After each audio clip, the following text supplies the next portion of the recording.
Hey everybody, welcome to a special live stream of the STS Guys. I'm Scott, Hey guys, it's Nate. and today we are going to be talking about E3. All the major press conferences just stopped.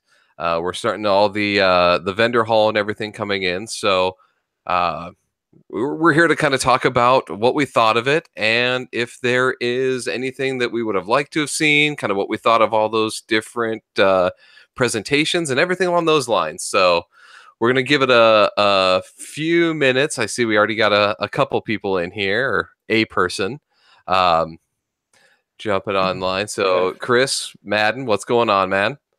you guys don't know, we love our video games. We do live streams all the time. We figured why not talk about E3? There's a lot of cool reveals, a lot of stuff that we're excited about.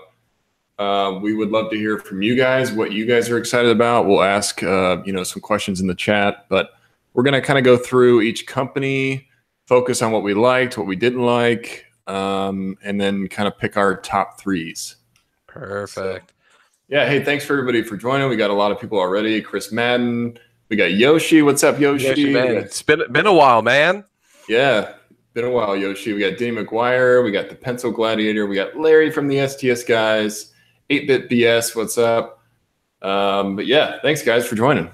So it's just it's me and Scott today.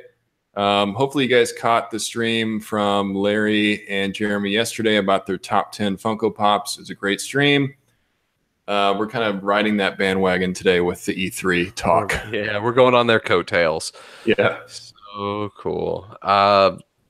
Just go through. I see Pencil Gladiator jumped on here and already dropped in. Just to get started, anybody in the chat, what is your kind of thoughts? What was something out of E3 or any announcement that recently came up that is your guys' favorite? Yeah, we'd love to hear from you. Fallout 76 looks awesome. I think everyone in the chat's more interested in tacos here. Tacos. Yay. Taco Tuesday, Larry. So let's get down to it. I mean, with E3,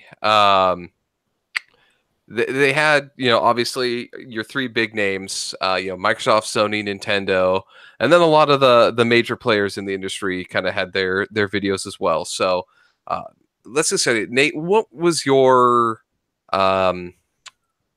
impression, I guess, of Microsoft and what all the stuff that they presented?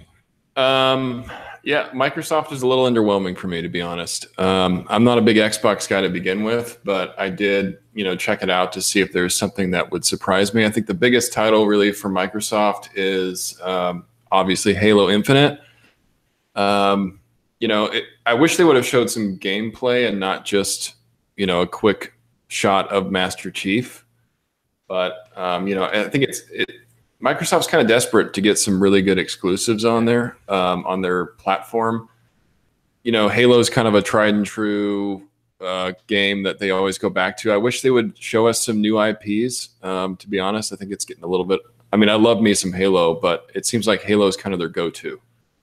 Yeah, no, and I'll jump on that too, because with those things, like, they needed an exclusive to kind of compete, because you have Nintendo busting out, you knew there was going to be a Smash Brothers coming up. They gave you a little bit of a heads up for that. And there's going to be a lot more IPs coming out of the Nintendo realm, with Spider-Man releasing this year. And you knew, all the games that Sony had put out, you knew that they were going to have a bunch of heavy hitters coming into it. So they needed something to lead with, and they chose the Halo Infinite, which is cool. That's the Microsoft baby.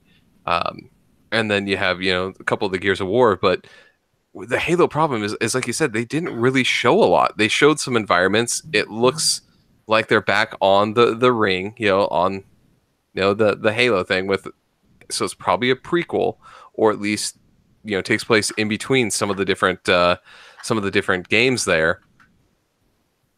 Yeah, but I mean, it didn't show, like, is it gonna be more like the last couple that kind of flopped a little bit, or are they gonna have is it gonna be more like those original Halo games. Like I really wanted to know a little bit more. Yeah, no, I totally agree. I've always loved the Halo games. I think it would have really helped them out to show at least a little bit of what was going to happen with this game. Are they going further into the story? Are they going to focus on another time within Halo? All we know is that Master Chief's in it, which Yeah. he better be in it. Right. Is he going to be even playable this time? Like I know they kind of teased it, but they had a couple where you weren't even playing as him. So like I think they needed a little bit more than just that quick teaser of him. Maybe just a little bit. It didn't have to go into like story, but at least give me a little bit of more detail or show him a little bit more. Like let me know that that game is not about him and you didn't just do an Easter egg with his helmet, right? Yeah, exactly. And looks like a lot of you guys are excited in the chat. We're going to be talking about a lot of this. Spider-Man, Gears of War, that was kind of like that was something that Microsoft sort of showed, but it was like Funko Pop Gears of War, which is a mobile game. So if you like Pops, you're going to get a Gears of War mobile game. Right. And I think the one problem is Pencil Gladiator brought it up. I believe it was him. I'm trying to look through the chat here that unfortunately not a lot of people cheered for that. Like they released 3 Gears of War. They like hinted at 3 different ones. So you have the Funko Pop mobile game, which out of all of them is going to be fun. It's like a mobile Gears of War. It's Funko, which all of the STS guys like. Mm-hmm. And it means it's like cartoony, and it's being on mobile. You actually have a range. Like I don't have an Xbox, but I'll be able to play that. I don't know why people weren't that excited for it. I know it's a mobile game, and it's E3. Like mobile games are kind of a death, a kind of a death sentence for a presentation when you bring it up. So there's that. But yeah, I'm kind of curious about the I want to call it a real-time strategy, but I think it's more like an XCOM like turn-based version that they hinted and kind of brought up that that it's a lot like the way XCOM plays out, that you still have those big bosses and those different things, but you're kind of moving around the map and you have that overhead view.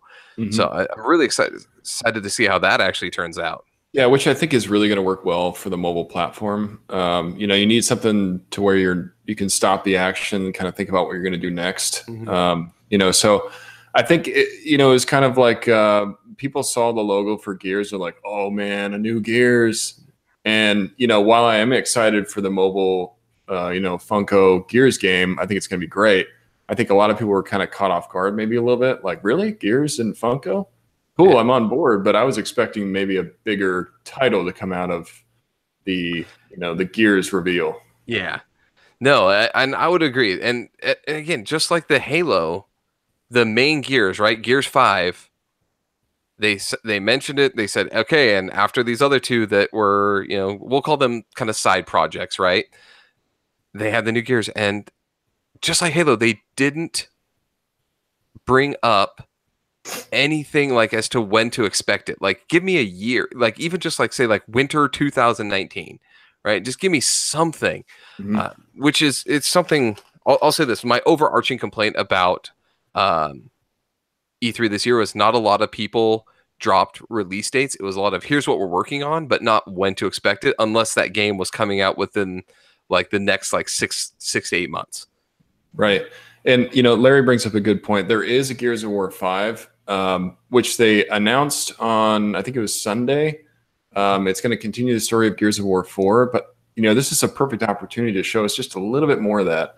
And I think if you're going to announce that the Sunday before E3 starts, why not show us a little bit of gameplay and not just switch it to a Gears mobile game, which I think is going to be awesome. I'm excited for it, but Gears 5 is really, I think, what the fans really want. Right. Now, there was a couple announcements. I mean, Microsoft did purchase, and I'm probably going to get the number wrong here, but I think it was 5 indie studios, right, that they had picked up. One of them is kind of a big one, which is Ninja Theory.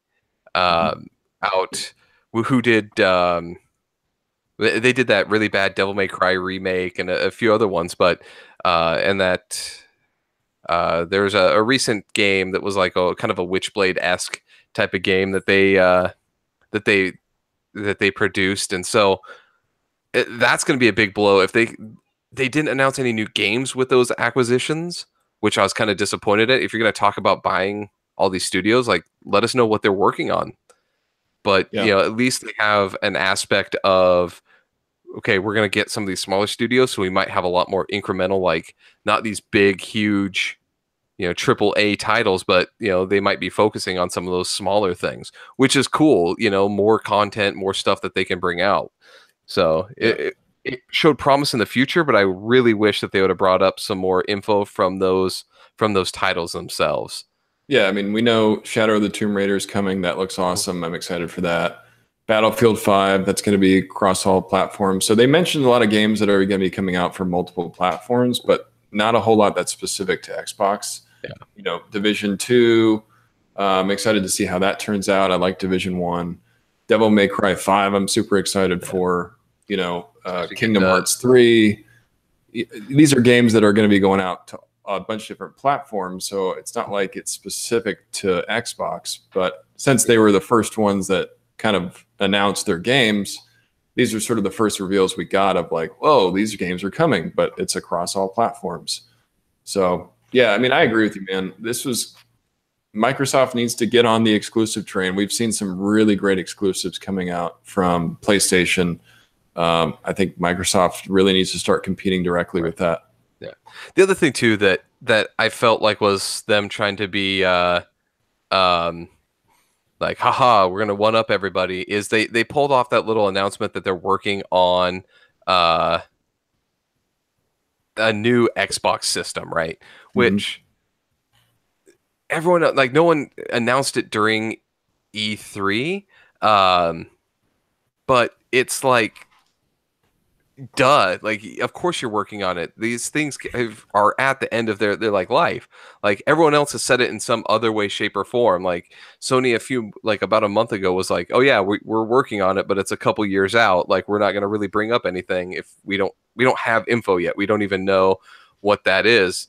And so Xbox jumping on to be like, yeah, we're making a new Xbox and we can't tell you anything. Like I felt like it was them trying to be like, yeah, we're awesome, but like just no, like you have these great IPs that you just glossed over for the most part. Like focus on that and bring us a little bit more. Right. And even though we know that new consoles are inevitable, the next generation, I don't think there's a lot of people that they don't really want to hear about the new consoles right now.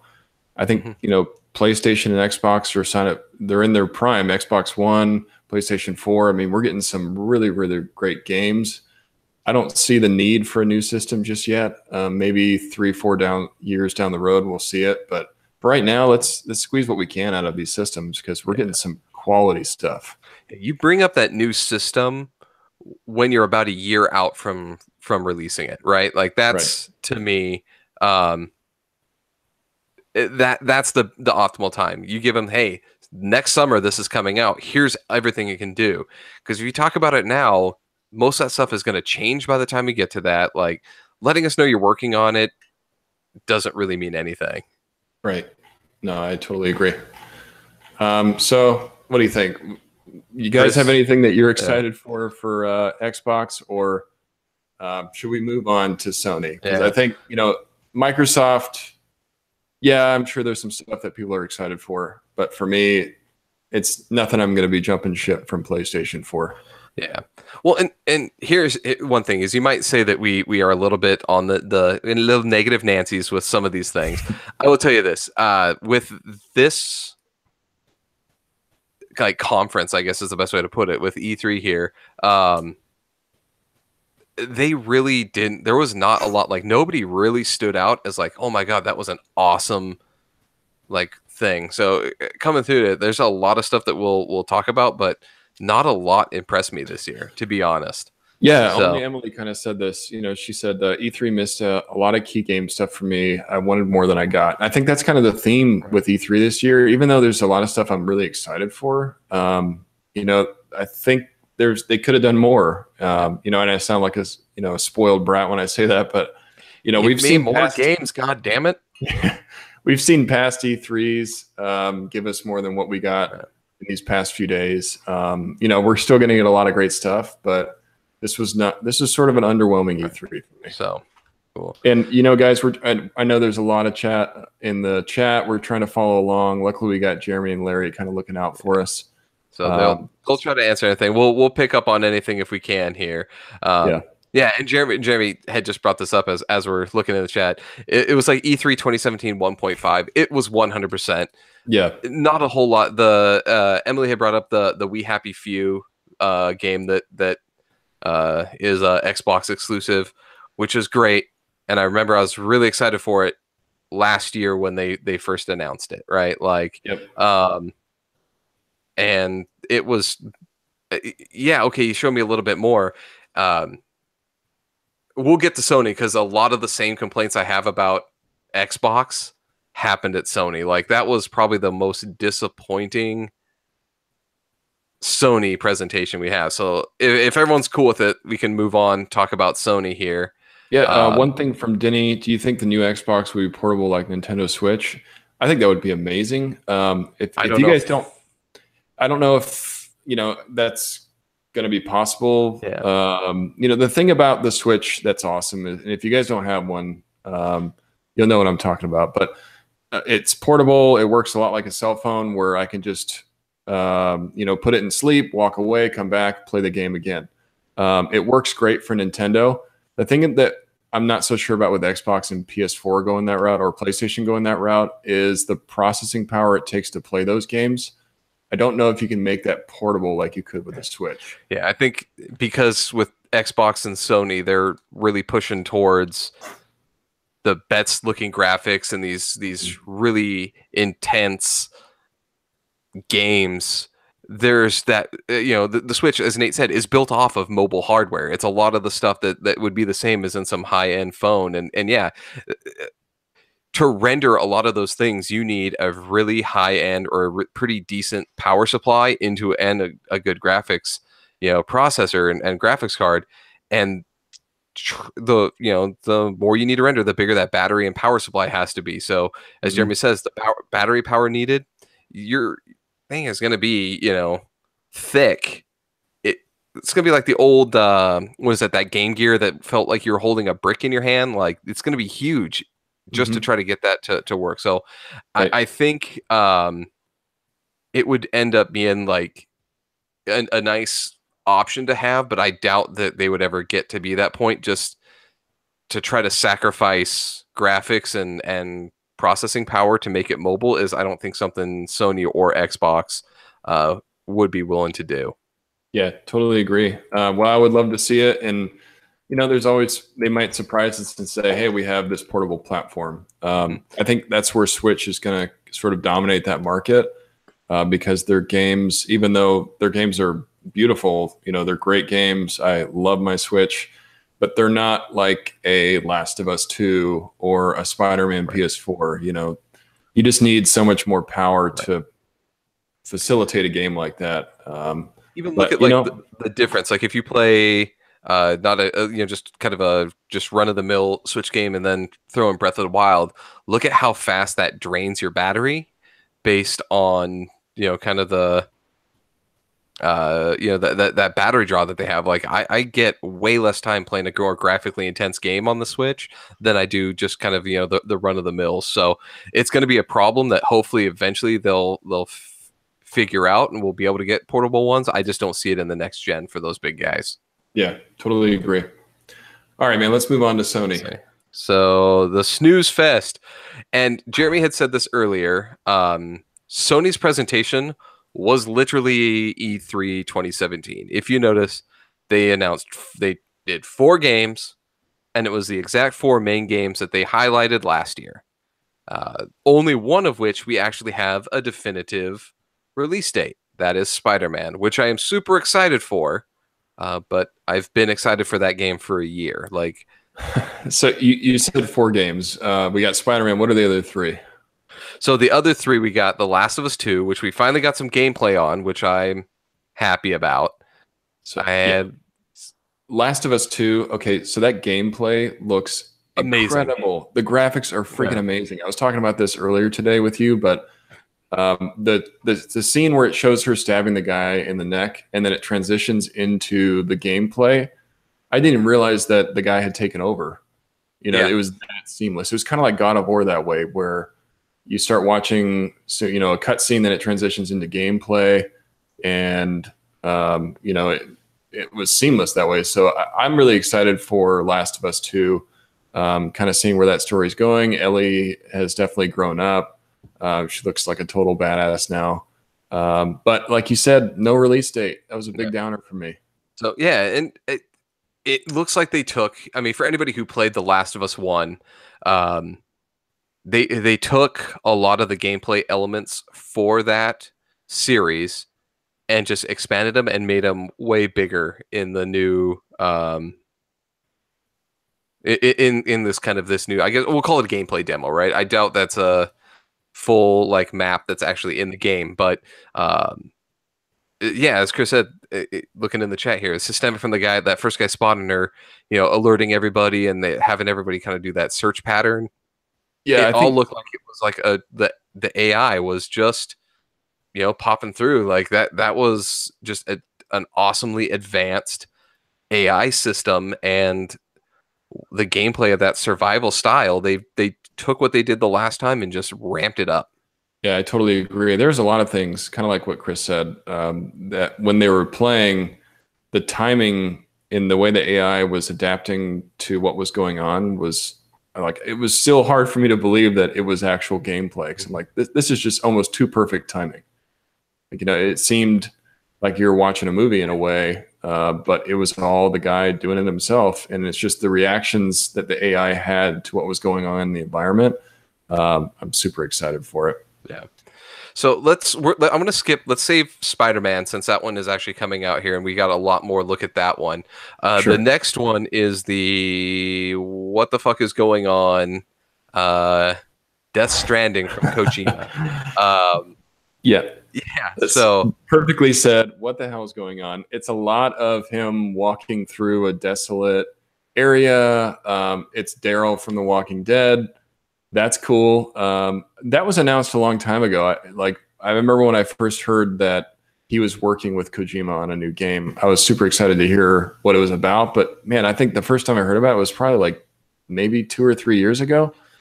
yeah. So Yeah. they didn't show a lot to sell me on the game. You know, it's very up in the air. Like, what's actually going on here? I don't know if I know. As Jeremy says in the chat, it's the Postman sequel, which is the Kevin Costner post-apocalyptic delivering the mail. I said it's the reason why my Amazon Prime packages don't always make it with my 2-day shipping. You know, Yeah. I have Daryl from The Walking Dead, you know, with hiking it around on a backpack. Like, And I feel like that's kind of a big selling point for them, which is a little scary. Like, hey, we got Daryl as a character model from The Walking Dead. And a potential bad guy is Mads Mikkelsen. They didn't show him in this one, but like they actually got some decent actors and stuff for it, which is cool. Yeah. And the graphics look utterly amazing. They do. I just have no idea what is going on in the game or kind of exactly what's happening. Yeah, as Jeremy says, Lindsay Wagner giving her likeness to the female character there, and I love how they mention death and rebirth, and the guy, he's like, that's cool. Like, what? Yeah, in that part where he's trying to get through those ghost-like things, and he attaches something to like a baby in a little like capsule. I don't know if he's using it as like a battery or something, but it was strange. Yeah. Yeah, and looks like only Emily is sold on the fact that it's Daryl Dixon. He is just delicious, so she's sold because it's Daryl Dixon. So I guess it's working. You know, you got Daryl Dixon in there. Yeah, you know, although I do have to say, just based on kind of who it's coming from, Kojima, you know, the Metal Gear Solid games have never had the most solid plot. Like, I don't necessarily have an expectation that I'm going to know what's going on. Even after I play the game, I'll be like, I think this is what happened. But like, it was just one of those things where I was like, wow, I don't know what happened. I don't know what I just watched. It was cool and it looked beautiful, but I don't know what it was. Yeah, I think the only saving grace for Death Stranding so far for me is the fact that it is from Kojima. I've always been a huge fan of Metal Gear Solid. I love what he does with those games. So I'm holding out, some anticipation to see how it turns out. But I don't know if that trailer really did a whole lot to sell the game. Yeah. We'll have to see how it turns out. I mean, like you said, it looked beautiful. It was definitely an interesting take on the genre, something that we haven't really seen before. So, Yeah. uh, you know, As Chris Madden points out in the chat, you mean Metal Gear Solid 2, where the president in the second one turns out to be Snake and Solidus's old like third clone that was never mentioned before at any point. Yeah. yeah, This game just got weirder and weirder as time went on, and I'm like, I love the weirdness, but like trying to that's figure what out what's going on, like that's what I'm saying. Like Kojima has a very weird style. His stories sometimes don't always make a lot of sense, but they're fun to play. So I'm sure it's going to be weird like that, where it's like, oh, what's really going on here? You got like souls or something attacking you. I'm sure we'll find out more as time goes on, but it was interesting nonetheless. Yeah, everybody keeps focusing on the whole fetus. the Daryl's babies. running on a fetus. Yeah, I don't even know what that was. He had something attached to his back, and And he when he pops it onto a baby, and a yeah, and little it's like like this. arm shoots up. Yeah, like I want to know more. Like I've seen enough trailers that I'm intrigued, but I have no idea what it means. Yeah. Like If you guys so, didn't see the trailer, you got to go check it out to know what we're talking about. yeah. So, what was the fourth one, Scott? So the fourth game was another one. They only teased it last year, and they have some um I guess gameplay or potential gameplays or stuff for Ghosts of Tsushima, right? Is I'm probably going to pronounce it wrong. I do not speak Japanese, so I think that's how it is. Someone can probably tell me in the I, stream here if I'm I think wrong. you're close, man. Like I was Close going to say enough. Tsushima. So, Tsushima, yeah, yeah. yeah, something along those lines here. Awesome looking samurai epic. Uh, Reminds me of Yojimbo, like this awesome old school samurai film that um, was it Fistful of Dollars, I think, is kind of ripped off at the point. Like Mhm. basically the thing that a Japanese film that is like modernized like American westerns at the time. Like it ended up looking so great. Like the trailers that they did last year did not do it justice. Like, feudal Japan with yeah, Yeah. that super artsy style. It looked awesome. Yeah. So, this is another one, kind of like what I talked about with Last of Us. When he started playing the game, I wasn't sure that it was actually gameplay yet. And then I realized, okay, this guy's actually playing. That guy charges him and he does that quick kill move, puts his sword right back into it. This game looks like an old samurai flick. I mean, it's like one for one, a great representation. The combat, I mean, it looks pretty difficult from what I could tell. You have to be really on On your point. game with that combat, kind of like Dark Yeah. Souls ish, where if you miss a block, you might die. Um, but it looked so authentic, and the scenery was just really, really Right. beautiful. Like that scene where they're doing that one-on-one fight, and there's the leaves on the ground. There's a storm going on in the background.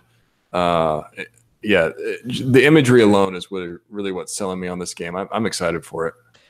Yeah. So here's what I'll say is last couple of years when they had the first the division, when they did the first thing with that, there was the car door that everyone found. The dude, the character shut the car door that was open.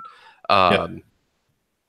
There is that, to me, the leaves are going to be the new version of that corridor. When I get that game in hand, whenever it finally comes out, those leaves better be in those scenes. Like that better be that better happen. Like have the wind blowing throughout all my little samurai, battles, because that's, to me, that made that trailer so much better.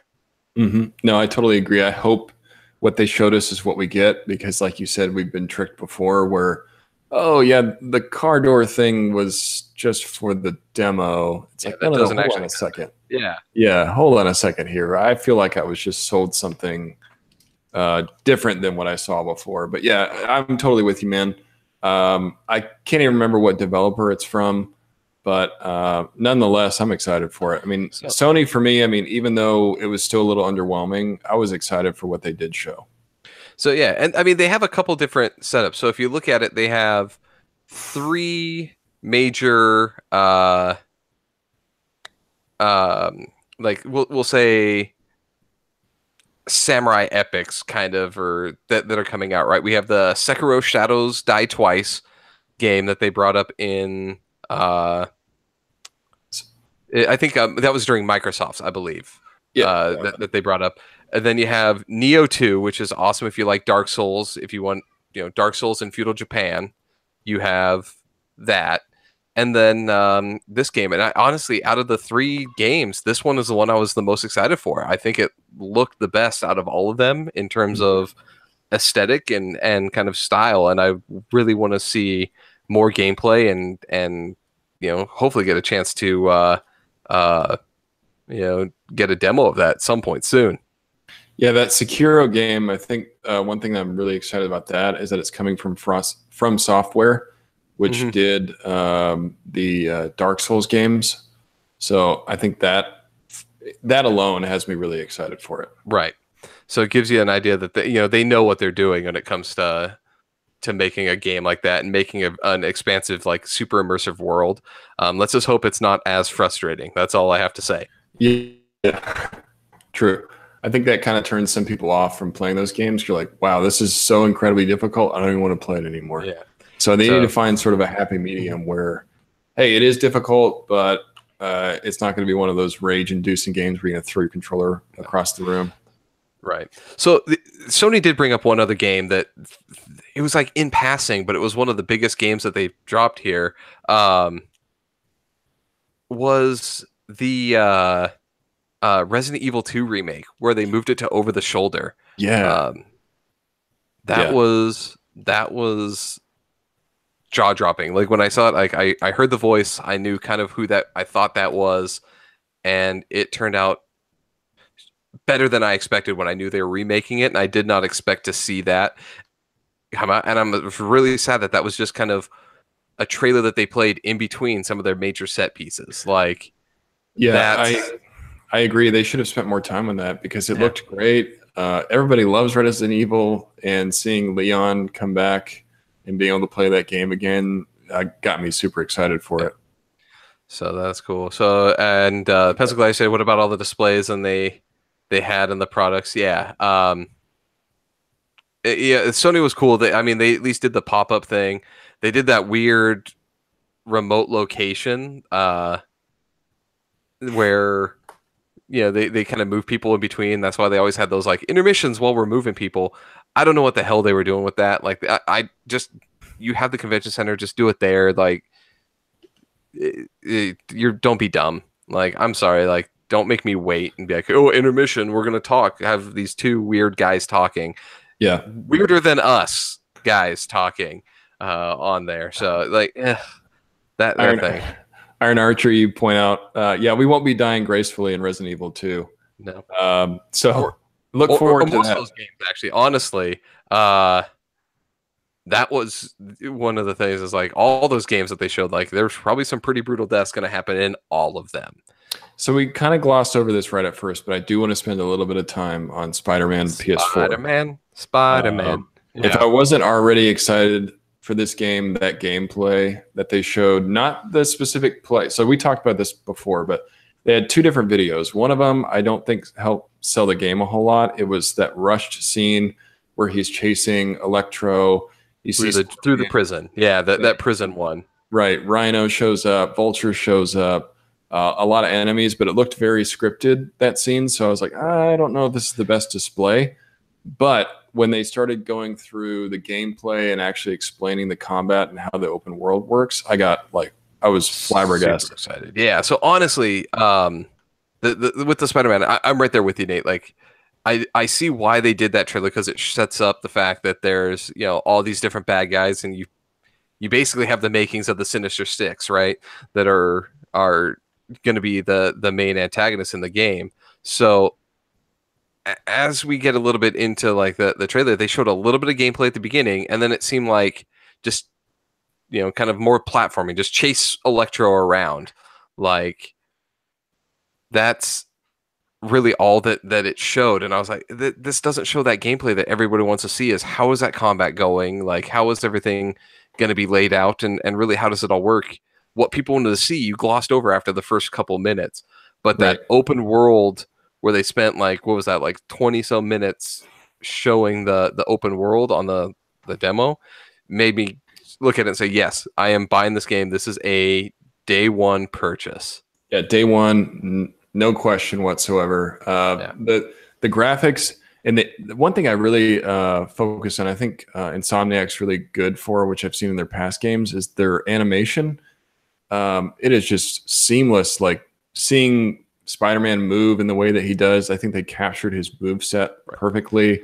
Being able to transition between hand-to-hand combat to aerial combat to using web attacks and switching on the fly. And like environmental, like using stuff in the environment. Like, yeah, there's that scene where he shoots the car door, pulls it off, swings around his head, knocks a bunch of people out, then goes right into another combat situation. I mean, it's just like jumping from, combat to combat to combat looked awesome. It looked really cool. And then also, I mean, you can't forget about the fact, his ability to swing around New York City.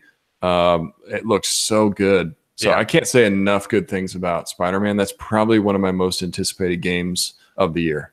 Right. Well, and if everyone looking, like Insomniac is the ones that came out, a couple years ago with that Sunset Overdrive, which the way you move and stuff, like, of course they're going to be doing a Spider-Man game. That game, Sunset Overdrive, is basically Spider-Man without being called Spider-Man. Like the way that you move across and that open world thing, like. It's right. They have that down, and it's amazing. Yeah, a couple of shout outs to the chat, just guys that have been joining.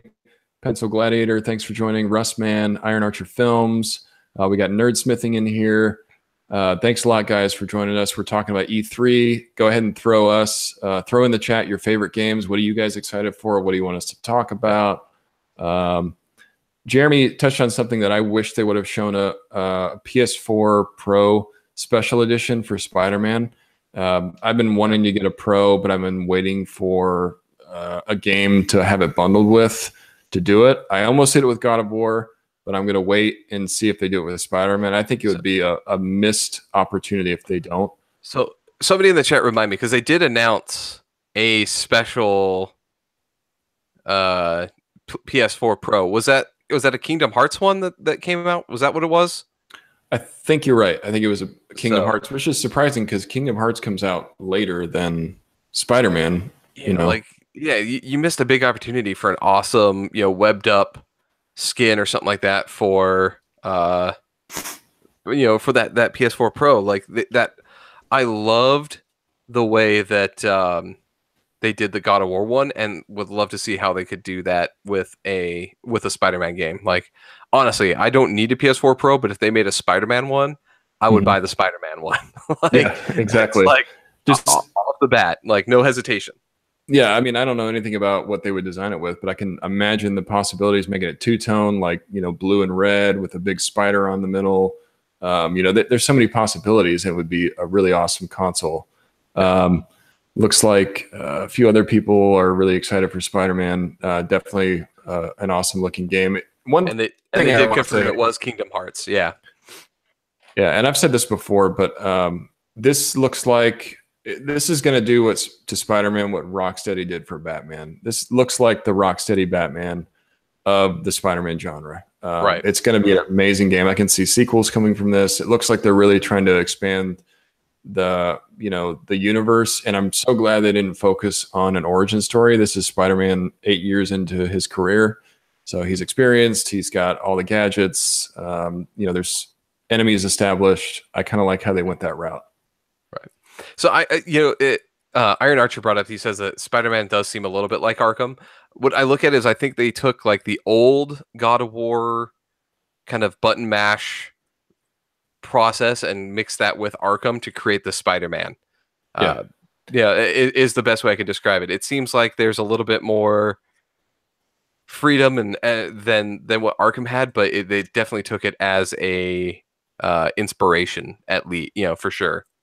Yeah, I totally agree with you, Iron Archer. It does feel like, and that's why I said that, it feels like Rocksteady's Batman. The combat specifically, because you can use your fists if you want, or you can go into web attack, or you can use the environment, which is almost identical to Batman. Right. I don't know if that's really a bad thing, because I love the Batman games, Mhm. but I think they are adding enough new elements that it should feel fresh, hopefully, when we're playing it. Right.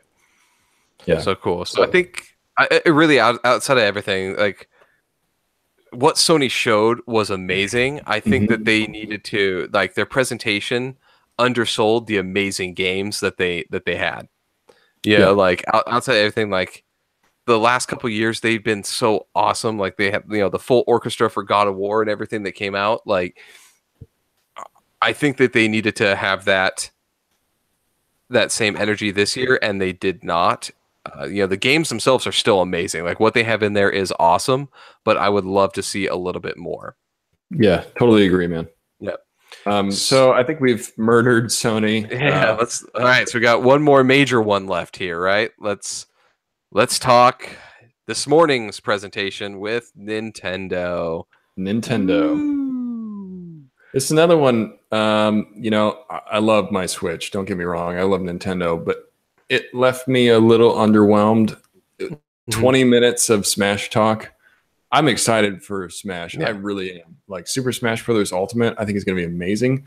But I don't know if they needed to spend 20 minutes on it. I honestly like I don't know why they thought it was a good idea to go character by character and explain uh what each character is different than like honestly just say, hey, we brought all the characters. Here's the entire roster. Cool. I don't need to know that, what was it? This guy's attacks are now faster, and this person's, ultimate smash has been changed to be faster and hit everybody on the thing. Like, I, Yeah, I don't give a shit. Like, just write that up as like later on. You don't waste your conference time on that. right. Show us what's new. I mean, don't focus on specific move sets. We get it. They're probably going to feel a lot like they did, but maybe with improved moves and different variations. But that's not what really we care about. We want to know, what's the game going to be about? Is there going to be a single player mode like there has been in the past? What new characters are being introduced?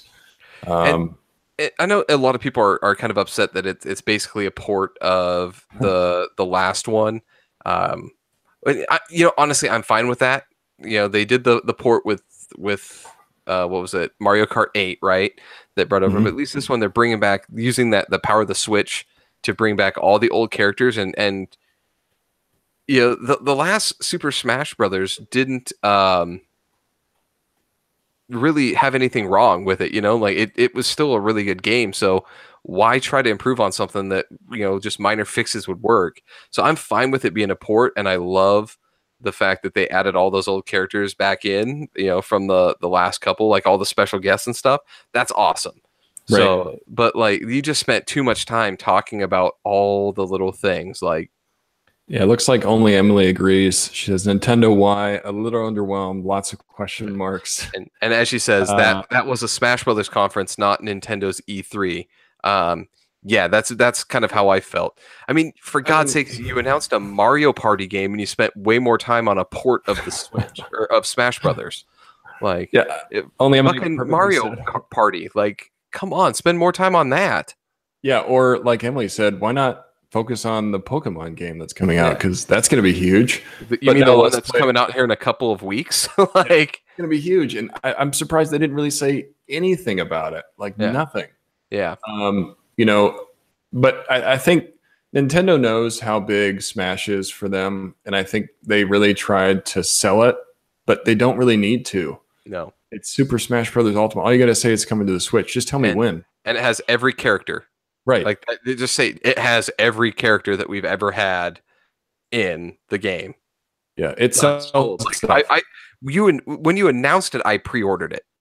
Right. Like let's just put it that way. Like there was no marketing other than that. Like yeah, and as Emily says, what every outfit there's 8 versions of the villager. Who the fuck plays as the villager anyway? But there's 8. You can have 8 different costumes, 4 of each gender for that one. Yep. Why did you waste my time in this conference with that? Like, show me more games. Like, you have tons of other stuff coming out. Let's move along here. Totally agree. Speaking of moving along, let's move on to another one I'm kind of excited about. Super Mario Party. Yeah. I've been dying for a new Mario Party to be released. So I would say that we would all play that as the STS guys, but I want to remain friends. What was it? Somebody told us set it to 50 turns and you guys will automatically hate each other. Yeah, that's about right. Yeah, I was like 50 turns. I never play it with 50 turns. It's just too much. But man, I'm excited for Super Mario Party. It looks awesome. It's got those great new Nintendo Switch graphics. Looks like it's got new mini games. This is one of those games that you can play with a party and have a ton of fun. You guys can expect that us four STS guys, yes, all four of us will probably do a live stream of Super Mario Party and just have some shenanigans. It's going to be a lot of fun. But yeah, this is a game that I've been waiting for a while. Yeah. No, it's Mario Party is that great thing. Like when you can get together and have everybody together, and those matches, or I guess little games or whatever, get so intense. It's one of the funnest games to have. Like I love a good old fashioned Mario Party. Like it's amazing. So Definitely. Again, pre-ordered like as soon as after today. Done. Yep. As Jeremy says, I'll always be your friend, Scott. Not after a couple rounds of Mario Party. You won't. I am ruthless. Just wait till I beat you on those mini games. You're gonna be super pissed. And I get boo and I steal some stuff from you, and we'll see how you feel. Yeah. Iron Archer, can't wait for it. Yeah, man. I think this is another one of those games that you just have to tell me it's coming, and I'm gonna buy it. You don't have to tell me all the specifics, which they really didn't. But they did release a lot of images of the game, and it looks fantastic. I don't need to know anything else. I'm going to go buy it. You know what? Like, I was really hoping Nintendo would have brought out a new Star Fox game. Yes. Like you have a Switch. You have everything that you would need to make that. You let them use it in that weird, I'm going to call it the Skylanders spaceship game. If you have it on the Switch, you get Fox. Why is there not a Star Fox game for the Switch yet? At what point did you feel like you don't need that? Like everyone would kill for that game. Yeah, true. I think Star Fox was another missed opportunity, and they've hinted at the fact that it's coming, but this is another missed opportunity where they could have really showed us some cool stuff. So what else happened? We got Fortnite that is now available for the Switch, which I expected this to come. It's cool that it happened today, though. Like, hey, we're having our conference and it's available right now. Yeah. Well, I like that like Sony did kind of something similar with the, you know what? Hey, we're dropping it's a Call of Duty game, but they gave out a free Call of Duty game. Like I like the fact that a bunch of these games they came out. I'm looking at things. Scott beats me. Is that in real life or in video games? Both. Because you're so abusive. I told you not to tell him about when I beat you in real life. Fortnite is awesome. Jeremy and I got a chance to jump on a little bit this afternoon on the Switch. Got everything set up. So we're gonna try to probably do some more streams and stuff for that. It seems really cool. Like. Yeah, I mean we've already played Fortnite a couple times on our channel, so we do like some Fortnite. I think the thing I'm most excited about is now that we can play with all four of us because we all four have a Switch. Yeah. You can expect some live streams coming of the Switch version of Fortnite, so we can check it out, talk about it, what things we like, what things are different. But it was sort of one of those no-brainers. Like if they didn't release Fortnite on the Switch, they're seriously missing out. So and Emily, Jeremy fell down the stairs. No, I use the bar soap and the socks so it doesn't leave a bruise. I know better than that.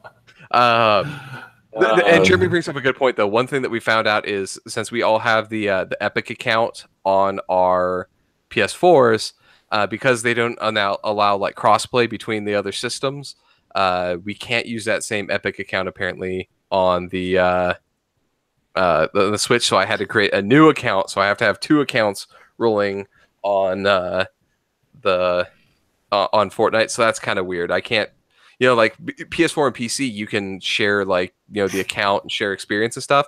Doesn't happen the same way with the Switch. So that was a little disappointing, but I'll make do. If I can play Fortnite while we're out and about or stuff, that's pretty cool. Yeah, and Jeremy, just he talked about the voice chat. So they announced that voice chat is coming for Fortnite, which is amazing. It won't be there until 6/14, which is 2 days, not bad. But that's one thing we really wanted was some voice chat, so you can hear all of our beautiful voices when we're playing. Yeah. Um, So Speaking that's of cool. our live streams, another announcement: Splatoon 2 Octo expansion is going live tomorrow. Nice. So that's launching tomorrow.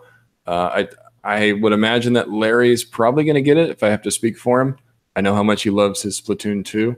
So if you So guys like yeah, your Splatoon, you can expect that. there's a very good chance that that will be streamed at some point from us, just to show the gameplay, which is kind of cool. It adds more of a one player aspect to the game as well, which is pretty cool to have finally.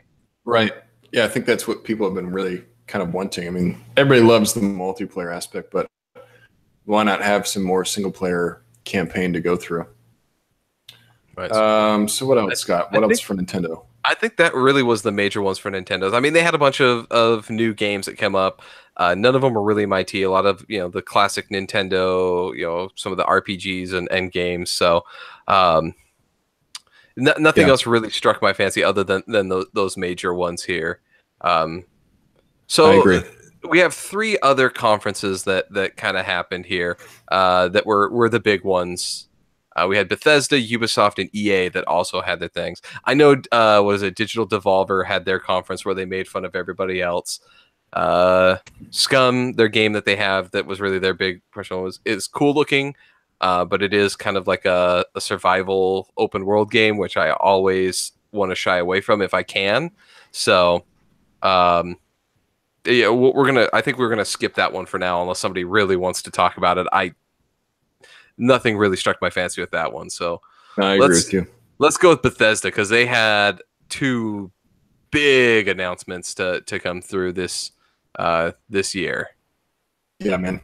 So we had Fallout 76, which was one of the first games somebody just threw in the chat here, which I think was Pencil Gladiator, right? Talked about Fallout being his favorite one. We finally are going to get the online multiplayer Fallout game. Like this. Here's the weird thing. So a lot of people are mad that it's an always online Fallout thing. Does no one remember the outrage in 2008 when Fallout Online was canceled? Like people wanted an online Fallout game, and then 10 years later they finally come out with it, and everyone's like, "Oh, it's always online, boo!" Like, yeah, and what they're offering, I can see why it's always online. I mean, no, you can have how many total people can you have in one match? What is it, like a dozen, 12? He said a couple of dozen. Okay. I think I love the way he put it. He's like, it's and it's the apocalypse, not a music park. Like it's so you got a couple of dozen people on a map, roughly four times the size of Fallout 4. Yeah, So, and those people can either be your friends or they can be foes. You can have a party of people. They're including like a housing system, and you can find and launch nukes across the map. That's kind of crazy. I mean, it's one of those things where the concept sounds amazing. I just don't know how they're going to make it work. Because they said there's a single player aspect to it, but they also said there's no NPCs. So I don't get how that works. Yeah, I think what it means is like, if you wanted to just go off on your own and explore and build your base and everything by yourself, there is nothing stopping you from being able to do that. But if you want to play with friends like that, that's going to be an option. In a later interview, I think they kind of clarified that they are going to eventually bring in the mods again from Fallout 4 so that you can actually mod your game. When you do that, the modded version goes on a private server that you use, so it's just you inside of there. You don't have those additional people. Yeah, Jeremy says, let's face it, when we all play together, we're going to be those assholes. Oh yeah, no, we're 100% going to be those assholes. For sure. We will gang up on people, which I'm sure people will then again gang up back on us. Like, I'm fine with it. We're definitely going to be giving grief to a couple of people. So yeah, definitely. Doomsday Comics, what's up? Thanks for joining the stream. Yeah. We are talking all things E3 right now. Yeah, I mean, I love the idea of Fallout 76. I think it feels like a natural evolution for the series. It uses the Fallout 4 engine, so it does look familiar, but it looks different enough to where I'm super interested to see how it turns out. Right. Well, and with it too, you have, what was it, Elder Scrolls Online? They're going about it in a very different way. So it's not just another MMO that you have. It's more of, it reminds me of, as a lot of people have said this comparison, is it reminds me of Rust, where you kind of Mhm. just drop there, you can build, you can fight if you want, or you can just focus on building and kind of making your little area. So, a different type of game, and it's one of the first of those styles from a AAA developer. So I really kind of want to see what they can do with it. Yeah. I think they're gonna do it in a way to where it's inventive and it feels, fresh. But anything with NPCs, I mean, players only, always has me concerned because there's always so many trolls that try to break the formula of the game. Like, hey, I'm just gonna do this and kill my own teammates over and over again so that you guys can't play a normal game. So Right. I'm a little worried about that. If you get into a game full of people that will play it honestly, then that's cool. But you always get those trolls that You guys come in get and those try to dicks. games. Yeah. That's really So kind of concerned about. it's something I definitely will play, but we'll see what its staying power is, I guess, is the best way to put it. Yeah. Which, yeah, and yeah, Iron Archer press up. This Ark Survival is kind of along the same lines. It's Rust with dinosaurs, kind of along the same way. Um, Jeremy says for the layman explain NPC non-player character. Yeah. So you're not going to have a person that this random person running a store that's out in the world like you would in a traditional game, or people walking around. You are the first people out after the nukes go off. So there's just kind of the environment and you. Yeah. So NPCs are just all the people that you come across that aren't actually played by people. Mm-hmm. They're just characters in the game. So they said there's not going to be any of those, which is a little weird because if you played a Fallout game before, you know that the NPCs are some of the best parts of the game. You get some amazing stories, a lot of different, different characters, I guess is the best way to say it. They did show a lot of the animals. So like a lot of different animals, like some pretty crazy looking ones. So that looks exciting. It's still early, so I'm sure we're going to be seeing a lot as time goes on, but it's got me excited. Right. Now, the other big thing that they brought up, and it was just a teaser, they are working on Elder Scrolls 6, which is amazing. Yeah, that's pretty huge.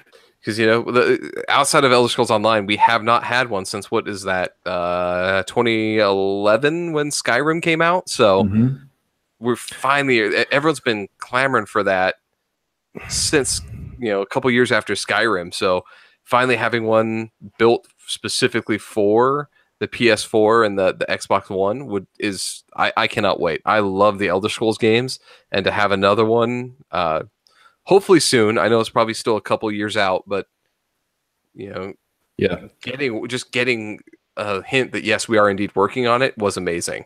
Yeah, I totally agree. I love how they went away from the Elder Scrolls Online. I mean, I wasn't a big fan of that, to be honest. I love Skyrim, and to see that they're doing a 6 focusing on the main, the single player RPG elements again. I'm really excited for it. Yeah. But yeah, so let's see what else we got. Doom Eternal, which is going to be a follow up to the recent Doom title. I cannot. Which actually, yeah, that new Doom was pretty freaking awesome. Yeah. So I'm excited to see that one. And then we got a couple of others: Wolfenstein Youngblood, which is a co-op sequel. It doesn't do a whole lot. I know you played Prey. Are you excited for that new DLC? Yes. So I prayed for it. I prayed for it. So I played Prey before. Honestly, it's not something I think I'd go back to. Like, I borrowed it, to be honest. I'm going to say I'm a bad purchaser. Like, I borrowed the game just so I could play it, get through the story, just to see what it's about. It's not something I'm going to go back to the person that I borrowed it from to be like, hey, can I borrow that so I can get this DLC and check it out? It's cool, but it's kind of an older game. Like, why did they, pull that? Like that, of all things, that's the DLC that you're going to focus on. Like, maybe look into getting a sequel for that game because it's about the time. Yeah. So Restman brings up going back to Fallout 76 just for a second. As someone with terrible internet that craps out a lot, Fallout being online only bummed me out. I think that's kind of the biggest negative I would say against that game because there are people in the world that don't have the best internet connection. So to rely on that, you're kind of pigeonholing them a little bit. Like, hey, I really want to play this game, but my internet sucks. So what am I supposed to do? Yeah. You know? Exactly. Like I really hope that they have a way, like an offline mode that even that you can just play just yourself and explore at least that private server aspect, so that you can make a game, go and play it, level up all you want, and not have to worry about other players. I know it may make it a little bit um, it's probably more challenging. Obviously, some of those Yeah. things look like they're built so that you have to have a group to go after, but um, Yeah, Iron Archer, another great point. Can't afford Xbox Live or PS Plus. Yeah, I mean, if you think about it, that's $60 a year. Sometimes that can be tough for people mhm. to afford every time, and knowing that you have to keep that active in order to play, it's almost an additional cost for the game. So, I mean, it just depends, really. We'll see how it plays out. There have been online only games in the past that have worked pretty well. I'm sure they're going to find a way to circumvent some of the internet issues, like, hey, your internet's a little wonky right now. We're going to put you single player only until it comes back a little bit stronger. Yeah, Hopefully they have some type of system that sort of overrides that and takes care of it for you so you don't get ruined because of it. yeah. So going on, I think Bethesda that those were the two Mm-hmm. major Bethesda things. So let's talk the other big name that come up here, uh, Ubisoft, right? Ubisoft. Yep. So outside of everybody, I'd say they're the ones that kind of came out swinging with content. Mm-hmm. They just were one after the other games that they popped through. So they have a ton that's up on the horizon for them. Yeah, definitely. So the one that I know that I'm most excited for, if anyone who knows, uh, one of my favorite game series is Assassin's Creed, and Odyssey looks interesting. Yeah. I know you love Assassin's Creed, so I'm sure you were super excited. I like how it's focusing on, I keep saying Spartans, but I know that's not right. I think It's no, I think your character is a Spartan. Like okay, so they it are is a apparently Spartan. a descendant of Leonidas, so I would Yeah. say they are a Spartan. Okay, awesome. I think that's cool. One thing I think Origins did really well is it focused on an entirely new area, entirely new sort of gameplay style. I think if they can kind of reinvent that by focusing on different time periods and different civilizations, I think that's really going to be key for that series. So it doesn't feel stale; it feels fresh every single time. Well, and in this one too, like if you notice, they took that formula that they built with Assassin's Creed Origins about the game style, and they've upped some of the RPG elements so that you have kind of special attacks that are keyed into your remote there, or the inputs that you can do to do some of those specials. So they made it more of, I hate to say, they made it more Dark Souls ish, right? That popped up. As Christopher said, he misses Desmond. Uh, it looks like they are continuing with the real world stuff with the lady that was in the last one during the real world one. I can't remember her name, but it looks like it's her story continued. She's, I guess, the new Desmond. Um, and Chris, you did miss a shout out for we talked about Prey. So thank you for letting me borrow that, by the way, so I could so I can get through it. But yeah, like Odyssey looks amazing. The only thing I worry about is, while it's still a vastly different time period, the two games do aesthetically look fairly similar. So I Mhm. really would hope that they do something to um, separate the two, really establish the difference, right? I Yeah. don't need Odyssey 2, or I mean Origins 2 at this point. Like, give me something that's different. I like that you don't have a hidden blade in this one, that everything's done based on using one of the the spear, which seems to be one of the pieces of Eden or whatever they're called. So um it looks cool that they're changing up that aspect of it. Um, so I'm kind of curious to say, like, I'll buy it. Like, out of everything that they showed, this is one guaranteed buy for me. Um, and I am curious as to how it's going to turn out. But it's if they follow that Origins setup, it's not going to be bad at all. Yeah, man, I agree. Keep it fresh. I know we've talked about this already, and Origins was great because it felt fresh. I think if they can do that again, they've got another great game on their hands. It seems like a lot of people in the chat agree that Origins was great. I think there's going to be a lot of us that are probably going to be picking up Odyssey. So another big one from Ubisoft is the Division 2. Yeah. So I know me, you, and Jeremy played it. We all really liked it. I thought it was a great game, especially for co-op. It's really fun to play with your friends. So I'm excited to see. I wish we could have, maybe seen a little bit more of that. Yeah. But just knowing that it's coming is pretty exciting. Well, I like one of the aspects that they brought up on the Division 2 was those bullet sponge bosses or those bullet sponge enemies. Mm-hmm. They have now weak points, and you can concentrate fire to take off armor, which will make them easier to take down. So it gives it more of a, yes, they acknowledge, yes, these are bullet sponges, but there's ways to take them down where they don't end up being that way. Right. Yeah, and I think that's another big thing that you kind of just talked about. They're going to be introducing more raids. I think people really liked the raids. Right. It's a good way to get your team together and do something that's really challenging. So having more of that, I'm all for it. Yeah. No, I was one of the few people that really liked the Division from the very beginning. And all the changes that they made only made the game better. So if they take from what they learned from that first one and apply it to the second one from the beginning, like it might end up being a pretty good, game right off the bat. It is, Ubisoft, so I expect it to have a bunch of glitches, as is tradition. But I'm kind of excited for a sequel to it, as long as there's enough different things in it, and they shake up that formula enough that it doesn't feel like it should have just been an expansion pack. Yeah, right. No, I totally agree. Hopefully it feels like a true evolution for the series, because that's what that game kind of deserves. Division was good. Had a couple of things I didn't like, but overall, I really liked the game. I think if we can just see them build on what works and get rid of what doesn't, which is kind of evident with more raids. Give us more raids because people love those raids. It was a lot of fun. Right. Now, the other game that I was kind of interested in, and they got the kind of the gameplay aspect, was Skull and Bones, right? For them, the pirate game, which to me is that let's take the best part of Assassin's Creed Black Flag, the pirate ship battles, and let's make a game about it and have it where you have other players in the world that are also looking to get that bounty. It's amazing. Like I am so excited for this game. I love the ship battle aspect of it. It looks like they didn't change a whole lot of it, just expanded. I was blown away by the gameplay for it, except for the fact that again, same issue that we had with Fallout. You're online, you have other players that are in there.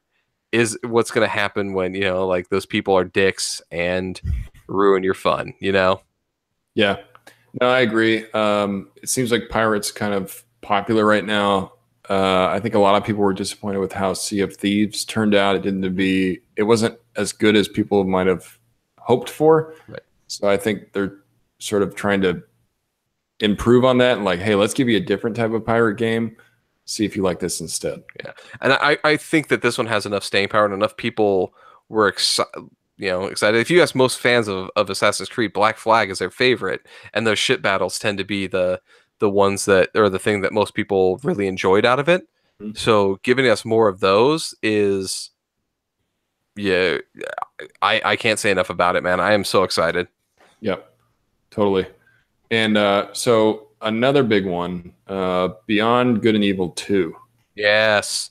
I think this is one that people have wanted for a really long time. Really long time. Yeah.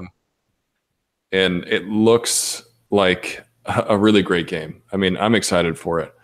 It looks like it's adding some new things. It's trying to keep the feel, kind of real to the player. But I don't know about you guys. I've been waiting for a new Beyond Good and Evil for a really long time. So the fact that they told us that we're getting one, I think is making a lot of people excited. Well, and especially considering I mean, as you said, we've been waiting for this for a long time. The original Beyond Good and Evil, I think it was like 2002 or 2003 that it came out. Mm-hmm. Like, I mean, that we've been waiting for that long for a sequel. Like, we were getting into Half-Life 3, length of time at this point for that. And to see that they actually bring in Paige, right, the cook of the ship, and then Jade, the main character from the first one, you still get that little glimpse of her. I'm excited. Right. I still don't know really where they're going to go with it in terms of gameplay. Mm-hmm. They showed a little bit of the pre-alpha, so I wouldn't expect any of that to stay actually in the game. A lot of that's going to change, so I'd be curious as to how it's going to play out. Yeah, but it definitely has me intrigued. yeah, definitely. A few things I noticed is that you kind of create your own character now. You're not just playing as Jade, which is cool. Something that I think it seems like a no-brainer to me. You have jetpacks now, and you can fly spaceships. Those are kind of the big things I took out of it. But like you said, we didn't get much gameplay, so I'm excited to see what else comes out. Right. So cool. Anything else, Ubisoft?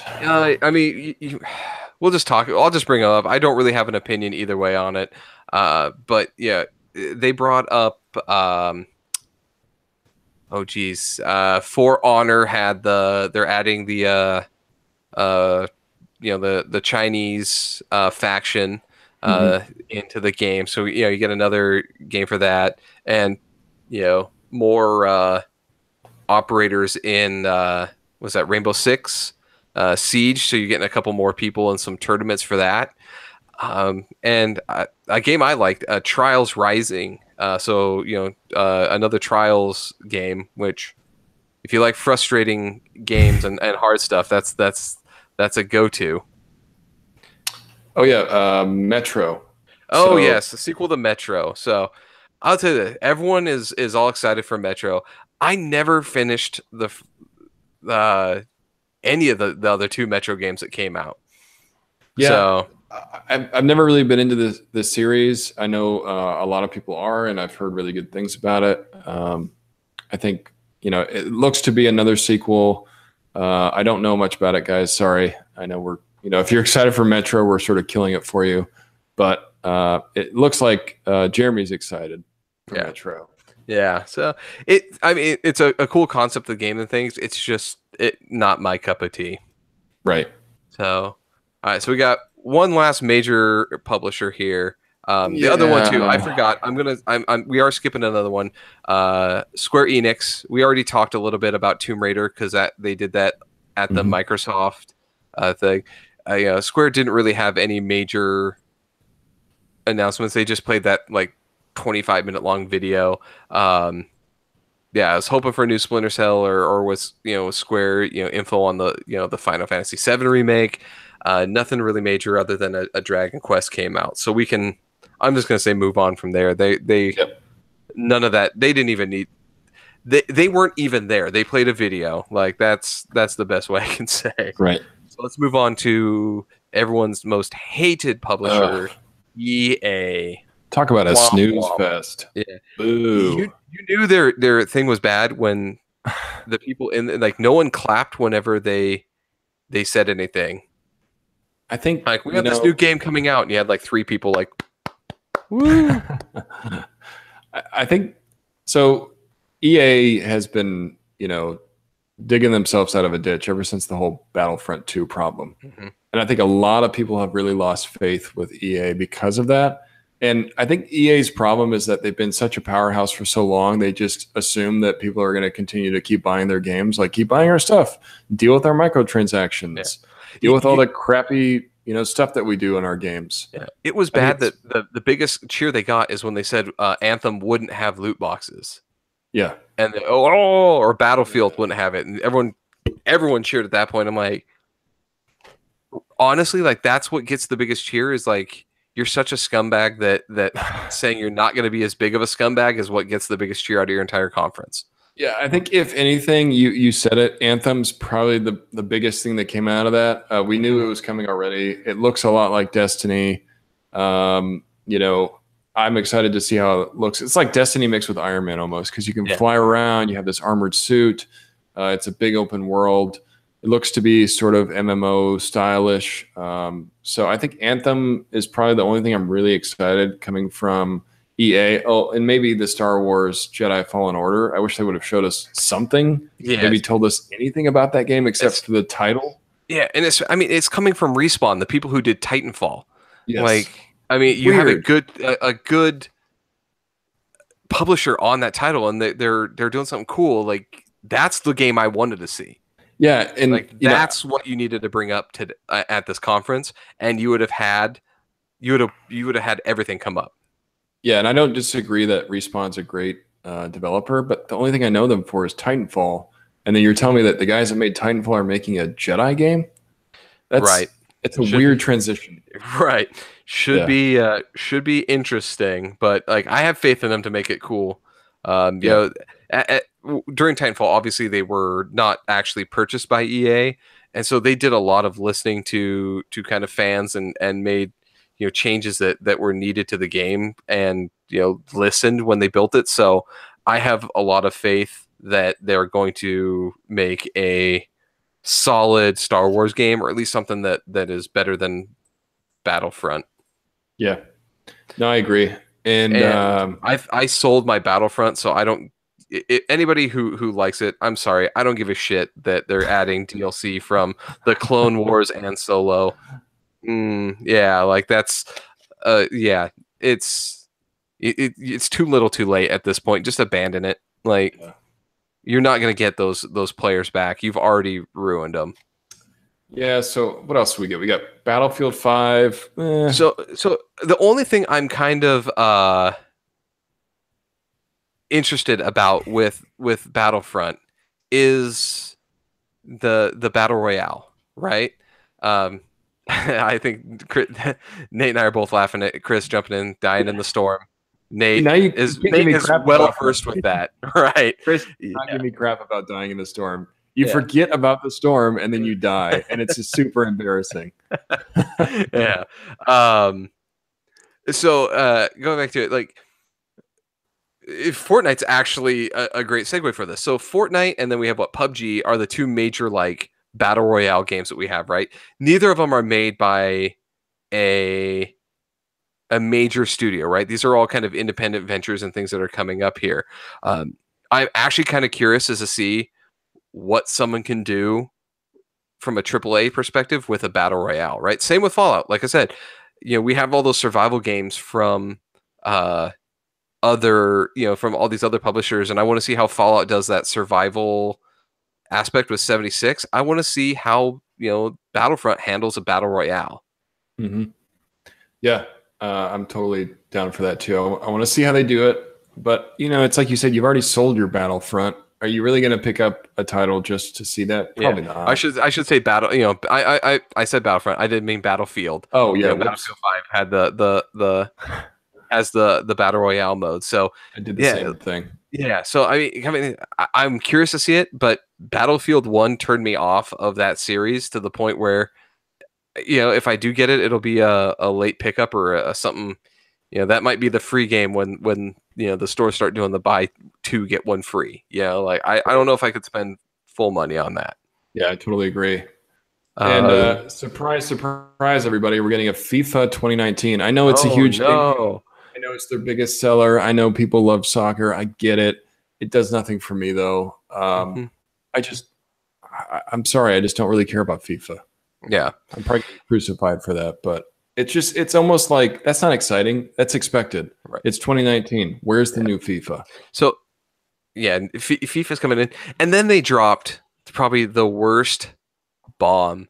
I got so excited when they brought up Command and Conquer. I said, "Oh my God, they're doing another Command and Conquer game for mobile." It was. I got so excited and just crashed down. Like, way to go! You know what I say? Putting a game on mobile is basically the kiss of death for the series, right? Like, to me, that is saying goodbye to Command and Conquer. Yeah, and talk about a missed opportunity. I mean, Jeremy said it. Nothing's been the same since Red Alert. They could Right. have reinvented the series here. This is, I mean, that could have been a huge opportunity for them. And hey, I know people are piling on about the FIFA thing. I get it. Chris Mann, don't underestimate how big soccer is outside of America. Denny says FIFA is You very silly popular. Brit. Hey, I get it, man. I've got nothing against the game itself. It's one of those things that when you talk about E3, it's not like I'm like, ooh, a new FIFA. are they going to do a new FIFA? It's a no-brainer. Yes, they're You're going going to to do get FIFA every single year. Are they going to do a new FIFA? It's a new year. Yes, they're going to do a new FIFA. Does it make them a ton of money? Yeah. Yes, it does. You know what? I'm going to guess right off the bat they're going to do another Madden this year too.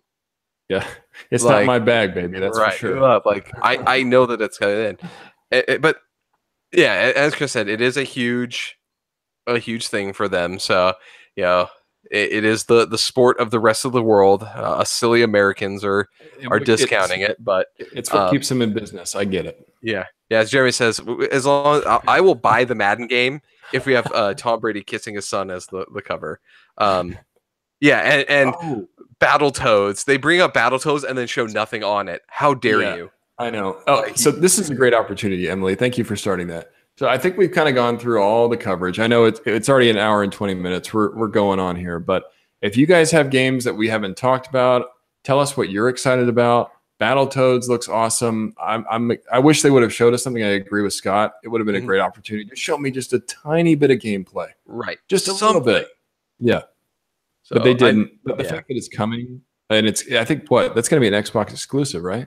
I believe so. Yes. Yeah, which makes me a little sad because I loved me some Battletoads. Yeah. Well, hopefully they drop it on PC so I play it there. But so we'll just kind of say ending thoughts here, Nate. If you could pick 3 of the games that you're most excited for? What three are you looking forward to? Top 3 for me: Spider-Man PS4, Last of Us 2, and probably it's between, I'm gonna say maybe Super Smash Ultimate, just because I really want another Smash game for the Switch. So I think those are my top 3: Last of Us 2, Spider-Man PS4, Super Smash Ultimate. Yeah, so cool. And I'm gonna go. I'm gonna actually agree with Russ here for this one. Resident Evil 2 remake I think is top of my list. Then Spider-Man, and then I'm going Fallout 76. I'm very excited for that. I've been waiting for one since 2008, and they're finally bringing it in. So yeah, Fallout 76 is definitely in my tops. So we got, let's see, I'm just going through here. Emily, Fallout 76, Last of Us 2, and We Happy Few. Awesome. Larry, Smash, Mario Party, and Fortnite, all the Switch games. And Jeremy, Ghost, Spider-Man, and Smash Brothers. So nice. Yeah, like we're all kind of going for it here. If you guys haven't told us your other top 3s, I'll let you guys type while I do a shameless plug. Well, let's do one other thing. If there aren't games that that we mentioned or anything like that come up, we probably will continue this conversation with the rest of the guys, not just in the chat, with additional info on our stream on Saturday. So we are still going to have our regular podcast. So some of the stuff may come up since it is huge this week. More info is going to come throughout the next couple of days. So we'll continue this. So be prepared for this conversation part 2 on Saturday. Yeah, absolutely. Like Scott said, we do a weekly podcast, usually Saturday nights at 9. We'll be there again. I think we got a special guest this time. We're also going to announce the winner of our Super Mega Funko Pop Grail giveaway. If you have not entered that yet, I think you have a little bit more time. You can enter it at stsguys.fun. If this is your first time visiting our channel, please check out the rest of it. Like I said, we do a weekly podcast. We do unboxings. We visit cons all the time. We're always posting a lot of con content. We're also on Instagram at STS Guys, on Twitter at STS Guys, on Facebook at the STS Guys. And this is Nate from the STS Guys. We also have a Patreon. If you guys want to show your support, anything you can do, even if it's like $1, $5, $10, it really goes back into the channel. That's how we can do these awesome giveaways. These fun giveaways. So yeah, try to give you guys new content. I mean, everything that you give to us goes right back into the channel. So if you can show your support, awesome. We just appreciate you being here. So even if you can't do something through Patreon, joining our streams, being active in the chat, Come it's hang out awesome. with us. Like We that. love our That's really community. that's really what we want is just come, just hang out and shoot the shit with us. Definitely. And, you know, if you guys like this video, give us a big fat thumbs up. Let us know in the comments what you'd like to see in future videos. We're going to try to do new stuff like this, keep it fresh, you know, talk about, you know, things that are popular in the media. We did that top 10 favorite Funkos for Jeremy and Larry yesterday. So that was cool. We're going to try to do new stuff like that. What do you think, Scott? We got anything else? Or are we going to call it a I'm day? pretty sure we're tapped out here at this point. They've listened to us for almost an hour and a half. Yeah. I think they're ready to say goodbye to our ugly mugs. So Yeah, big thanks to Larry and Jeremy for staying with us the whole time. Keep being our mods in the chat. We couldn't do it without you guys. Only So, Emily, thanks for sticking around. Russ, man, Iron Archer, I know you've been in here for a long time. Thank you. Chris, Everybody else thanks that for showing joined. up. Yeah, everyone that's been in here and kind of chatting with us, thank you. And yeah, next stream I think is, as Larry says, Fortnite Friday, I think. So come check us out Friday. We'll probably try to do another Fortnite live stream. So It's probably going to be on the Switch if we can make it work. yes, if we can get it to work. Yeah. So we'll say that from our special episode here of the STS guys. I'm Scott, Hey guys, it's been Nate. and you guys have a good one. Bye.